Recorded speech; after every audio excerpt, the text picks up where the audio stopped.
அழகே அழகு serial prediction பார்க்கறதுக்கு முன்னாடி யாராவது நம்ம சேனலுக்கு புதுசா வந்திருந்தீங்கன்னா நம்ம சேனலை சப்ஸ்கிரைப் பண்ணிக்கோங்க. தங்கராஜ் பேச்ச கேட்டு ஆடுற சுரேஷ்க்கு இதெல்லாம் தேவைதான் அப்படின்னு நீங்க யாரெல்லாம் நினைக்கிறீங்களோ இந்த வீடியோக்கு ஒரு லைக் போட்டுருங்க. இங்க பொண்ணு வீட்டுக்காரங்களுக்கு சுரேஷ்க்கு வேலை போயிடுச்சு, திரும்ப இன்னும் கிடைக்கவே இல்ல அப்படின்னு சொல்லிட்டு தெரிஞ்சு வேகமா கோவத்தோட இங்க தங்கராஜ் எங்கேயா இருக்க? எங்கேயா இருக்க? அப்படின்னு சொல்லிட்டு வர்றாங்க.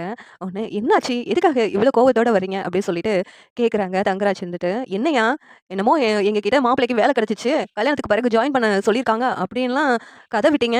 ஆனா, மாப்பிள்ளைக்கு இன்னும் வேலையே கிடைக்கலன்னு சொல்லில நாங்க கேள்விப்பட்டோம். ஆ சஸ்பெண்ட் ஆனது பெர்மனன்ட்டா ஆயிடும் போலக்கே! அப்படிதான் டிபார்ட்மெண்ட்ல பேசிக்கிட்டு இருக்கறதா எங்களுக்கு தகவல் வந்துச்சு அப்படின்னு சொல்லிட்டு, இங்க அந்த ஆள் சொல்றாங்க. உடனேவும், "இல்ல சார், உங்களுக்கு யாரோ தப்பா சொல்லியிருக்காங்க. யார் சொல்றதையும் நம்பாதீங்க. மாப்பிள்ளைக்கு வேலை கிடைச்சிருச்சு. கல்யாணத்துக்கு பிறகு ஜாயின் பண்ண சொல்லியிருக்காங்க." அப்படின்னு இங்க தங்கராஜ் சொன்னதும், "யார்கிட்டயா கதை விடுறீங்க? பொய் சொல்லி எப்படியாவது இந்த கல்யாணத்த பண்ணிடலான்னு சொல்லிட்டு இப்படிலாம் பண்ணிக்கிட்டு இருக்கீங்களா? எங்களுக்கு எல்லா உண்மையும் தெரியும். இங்க பாருங்க, இவங்க எங்க சொந்தக்காரங்க தான். இவரு டிபார்ட்மெண்ட்ல தான் வேலை பார்க்குறாரு. இவர் தான் என்கிட்ட வந்து சொன்னாரு. மாப்பிள்ளைக்கு வேலை கிடைக்கிறதே கஷ்டமாமே! ஒரு பொண்ணு மாப்பிள்ளை மேல கேஸ் குடுத்துருக்கறதா வெளியில தகவல் வந்திருக்கு. அதனால மாப்பிள்ளைக்கு மறுபடியும் வேலையே கிடைக்காதுன்னுலாம் சொல்லிக்கிட்டு இருக்காங்க. அப்படி இருக்கும்போது என்ன தைரியத்துல நீங்க மாப்பிள்ளைக்கு மறுபடியும் வேலை கிடைச்சுச்சுன்னு எங்ககிட்ட சொல்றீங்க? அப்படின்ட்டு இங்க பொண்ணு வீட்டுக்காரங்க ரொம்ப கோவப்படுறாங்க. இந்த கல்யாணத்த இப்பவே நிப்பாட்டிறலாம் அப்படிங்கிறாங்க. உடனே தங்கராஜ் இருந்துட்டு, "என்ன சார் இப்படிலாம் பேசிக்கிட்டு இருக்கீங்க? கல்யாணத்துக்கு வந்துட்டு எல்லாரும் என்ன நினைப்பாங்க?" அப்படிங்கிறாங்க. "இங்க பாருங்க, நாங்க கல்யாணத்துக்கு முன்னாடியே உங்ககிட்ட வந்து கேட்டோம். மாப்பிள்ளைக்கு வேலை கிடைச்சா தான் இந்த கல்யாணமே நடக்கும்னு சொன்னோம். ஆனா வேலை கிடைச்சுச்சுன்னு நீங்க சொன்னதுனால தான் அந்த கல்யாணத்துக்கே நாங்க ஒத்துக்கிட்டோம். அப்படி இருக்கும்போது இப்ப வேலையே இல்ல அப்படின்னு நிலைமை இருக்கும்போது, நான் எப்படி சார் உங்க மாப்பிள்ளைக்கு என் பொண்ண கல்யாணம் பண்ணி குடுப்பேன்? முடியாது சார்." அப்படின்னு சொல்லிட்டு பொண்ணு கூப்பிடுறாங்க. "வாம்மா நம்ம கிளம்பி போகலாம்." அப்படின்னு சொல்லிட்டு, இதுல தங்கராஜ் இருந்துட்டு, "சார் கல்யாணம் வரைக்கும் நின்னு போச்சுன்னா, உங்க பொண்ணுக்கு தான் அடுத்து கல்யாணம் நடக்காது சார்." அப்படின்னு தங்கராஜ் சொல்றாங்க. "அதெல்லாம் என் பொண்ணுக்கு மாப்பிள்ளை தூம்னு வெயிட் பண்ணி நின்னுட்டு தான் இருக்கிறாங்க. அதெல்லாம் கல்யாணம் நடக்கும். உங்க மாப்பிள்ளைக்கு தான் முதல்ல கல்யாணம் நடக்குதான்னு பாருங்க. ஊரெல்லாம் கெட்ட பேரா இருக்குது. அவ்வளவு தப்பா பேசுறாங்க. இருந்தாலும் சப் இன்ஸ்பெக்டர் அதுவும் உங்க மாப்பிள்ளைன்னு சொல்லி தான் வந்து நான் இந்த கல்யாணத்துக்கே சம்மதிச்சேன்.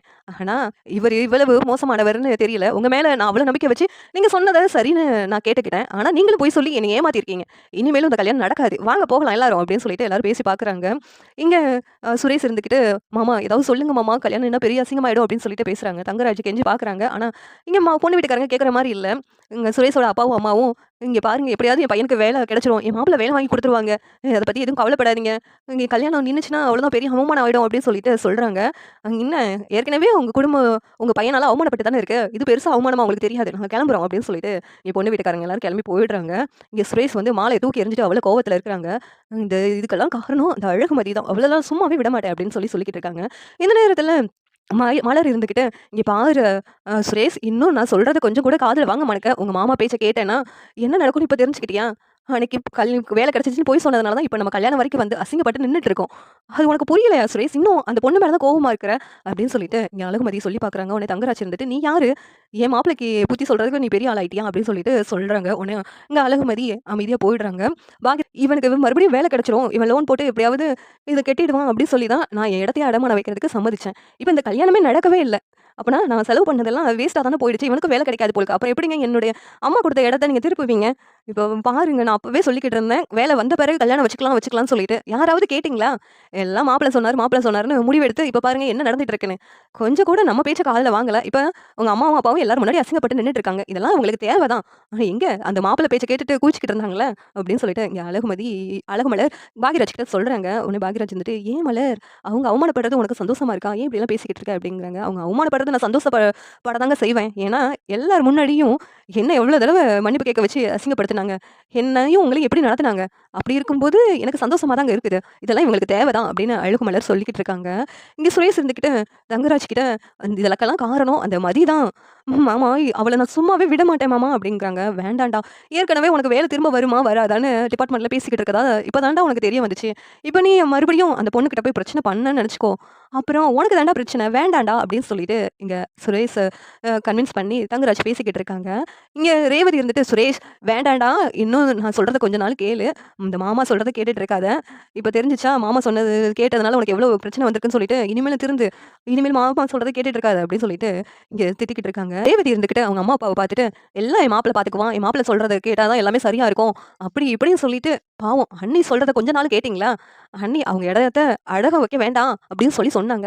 அவங்க அம்மா அவங்களுக்காக எழுதி குடுத்த இடம். அத அடமானம் வச்சு இவன் கல்யாணத்துக்கு நீங்க எல்லாரும் நல்லா செலவு பண்ணிட்டு ஜாலியா இருந்தீங்க. அதுக்கு தான் இதுக்கெல்லாம் அந்த கடவுள் பார்த்துக்கிட்டு இருக்காருல்ல. அதனால தான் உங்களுக்கு இவ்ளோ பெரிய தண்டனை குடுத்துருக்காரு. இதெல்லாம் உங்களுக்கு தேவைதான். எல்லாம் மருமகன் மருமகன்னு சொல்லிட்டு மருமகன் பேச்ச தலையில தூக்கி வச்சுட்டு ஆடிக்கிட்டு இருந்தீங்கல்ல. கொஞ்ச நாளும் அண்ணனையும் அண்ணியும் மதிச்சீங்களா? அதான் கடவுள் உங்களுக்கு தண்டனை குடுத்துட்டாரு அப்படின்னு சொல்லிட்டு ரேவதி அவங்க அம்மா, அப்பாவ திட்டிக்கிட்டு இருக்காங்க. ரேவதி நீ அங்கிட்டு போ. நீ எதுக்கு மாப்பிளைய பத்தி தப்பா பேசிக்கிட்டு இருக்க? மாப்பிள சுரேஷ்க்கு நல்லது பண்ணணும்னு சொல்லிட்டு செஞ்சது இப்படி ஆயிடுச்சு அப்படின்னு சொல்லிட்டு, இங்க அவங்க அம்மா, அப்பாவும் இன்னும் திருந்தாம தங்கராஜுக்கு சப்போர்ட் பண்ணியே பேசிக்கிட்டு இருக்காங்க. இங்க சுரேஷ் இருந்துட்டு, "இல்ல மாமா எனக்கு தனியா என்னைய விட்டுருங்க" அப்படின்னு சொல்லிட்டு இங்க ரொம்ப டென்ஷனோட சுரேஷ் வந்து சுத்திட்டு இருக்காங்க. அந்த அழகுமதி அவளால தானே இவ்ளோ பிரச்சனை. எனக்கு வேலையும் போயி, எனக்கு நடந்த கல்யாணமும் போய், எல்லாம் என்ன அவமானமா பார்க்கறதுக்கு காரணமே அவ தானே. அவள சும்மாவே விடவே கூடாது. ஏதாவது பண்ணி ஆகணும். அவளுக்கு தண்டனை குடுக்கணும். அவ மறக்க முடியாத அளவுக்கு தண்டனை குடுக்கணும் அப்படின்னு சொல்லிட்டு, கல்யாணத்துக்கு வாங்குன தாலிய எடுத்துட்டு வேகமா, கோவமா அழகுமதி வீட்டுக்கு போறாங்க. உடனேவும் அழகுமதி வீட்டுக்கு போனதும், அழகுமதியோட அப்பா இருந்துகிட்டு, "என்ன விஷயம்? எதுக்காக இங்க வந்திருக்கீங்க?" அப்படின்னு சொல்லிட்டு கேட்கறாங்க. "இங்க பாருங்க உங்க பொண்ணு எங்க? உங்க பொண்ணு எங்க?" அப்படின்னு சொல்லிட்டு கேட்கறாங்க. "என் பொண்ணா? அவ அந்த ரூம்ல தான் இருக்கிறா" அப்படின்னு சொல்லிட்டு சொல்றாங்க. உடனேவும் "அழகுமதி வெளியில வராத. அந்த பையன் ஏதோ கோவத்துல வந்திருக்க மாரி இருக்குது. வேண்டாம் அந்த கதவ பூட்டிட்டு உள்ளேயே இரு" அப்படின்னு சொல்லிட்டு அவங்க அம்மாவும், அப்பாவும் சொல்லி பார்க்குறாங்க. இங்க இங்க பாருங்க, உங்க பொண்ணுனால நான் ரொம்ப அவமானப்பட்டுட்டேன். எனக்கு வேலையும் போயிட்டு, இப்ப எனக்கு நடக்க கல்யாணமும் நின்னு போச்சு. அதனால எல்லாரும் என்னைய எவ்வளவு கேவலமா பார்த்துட்டு இருக்காங்க. இனிமேல் எனக்கு கல்யாணம் நடக்குமான்னு தெரியல.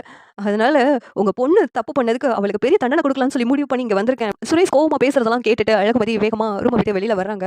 வெளியில வந்ததும் சுரேஷ் பாக்கெட்ல இருந்த தாலிய எடுத்துட்டு, "இங்க பாருங்க, உங்க பொண்ணுக்கு நான் குடுக்குற போற தண்டனைய அவ மறக்கவே முடியாது. அப்படி ஒரு தண்டனைய நான் குடுக்க போறேன்" அப்படின்னு அழகுமதி கழுத்துல தாலி கட்டுறதுக்காக போறாங்க. "தம்பி வேண்டாம் தம்பி. ஏன் தம்பி இப்படியெல்லாம் பண்ணிக்கிட்டு இருக்கீங்க? வேண்டாம்" அப்படின்னு சொல்லிட்டு இங்க அழகுமதியோட அப்பா, அம்மாவும் சொல்லி பார்க்குறாங்க. "ஏய் என்னடா பண்ணிக்கிட்டு இருக்க?" அப்படின்னு சொல்லிட்டு அழகுமதியும் திட்டிட்டு இருக்காங்க. உடனேவும் அழகுமதி வேகமா கதவ பூட்டிடுறாங்க. பூட்டுனதும் கதவ தட்டி தட்டி பார்க்குறாங்க சுரேஷ் வந்து.